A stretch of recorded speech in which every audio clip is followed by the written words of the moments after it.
মেহেদী হাসান মিরাজের ঘূর্ণিতে কুপোকাত পাকিস্তান, প্রথম ইনিংসে থামল 274 রানেই। রাওয়ালপিন্ডি প্রথম টেস্টে মেহেদী হাসান মিরাজের ঘূর্ণিতে কুপোকাত হওয়া পাকিস্তান দ্বিতীয় টেস্টেও মেহেদীর কাছেই পরাস্ত হলো। একাই 5 উইকেট নিয়ে পাকিস্তানকে পুরো দোস্ত ধসিয়ে দিয়েছেন এই অফ স্পিনার।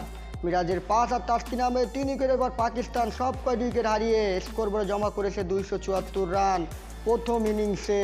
প্রথম টেস্টের ন্যায় দ্বিতীয় টেস্টেও বৃষ্টির হানা দিয়েছিল। বৃষ্টিতে ভেসে গেল প্রথম দিনের খেলা, এমনকি প্রথম দিনে টসও হয়নি। দ্বিতীয় দিনে টসে জিতে ফিল্ডিং নেয় বাংলাদেশ। প্রথম ওভারেই উইকেট পায় তাসকিন, নিজের বুদ্ধিবৃত্ত বোলিংয়ে 0 রানে ফেরে আবদুল্লাহ শফিককে। এরপর প্রথম সেশন পুরোপুরি পাক ব্যাটসম্যানদের অনুকূলে থাকে, রান উঠেছে 99 রান। এরপর দ্বিতীয় সেশনে খেলায় ফিরে টাইগাররা। মিরাজের এলপিডব্লিউর ফাঁদে পড়ে 57 রানে পাকিস্তানের অধিনায়ক শান মাসুদ ফিরেন। ওপেনিংয়ে নামা সাইম আইয়ুবকে ফেরান তিনি। সাইম আইয়ুবকে ফেরানোর পর আর কেউ তেমন থিতু হতে পারেননি, যদিও আগা সালমান বেশ চেষ্টা চালিয়েছিলেন, কিন্তু অর্ধশতকের পর তাসকিনের বলে সাকিবকে ক্যাচ দিয়ে তিনিও সাজ করে ফেরেন।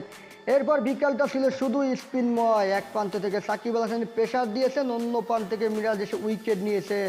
শেষ পর্যন্ত সব কয়টি উইকেট হারিয়ে পাকিস্তানের সংগ্রহ 274। জবাবে বাংলাদেশ ব্যাট করতে নেমে কোনো উইকেট না হারিয়ে করেছে 10 রান। দ্বিতীয় দিন শেষে 264 রানে পিছিয়ে আছে বাংলাদেশ।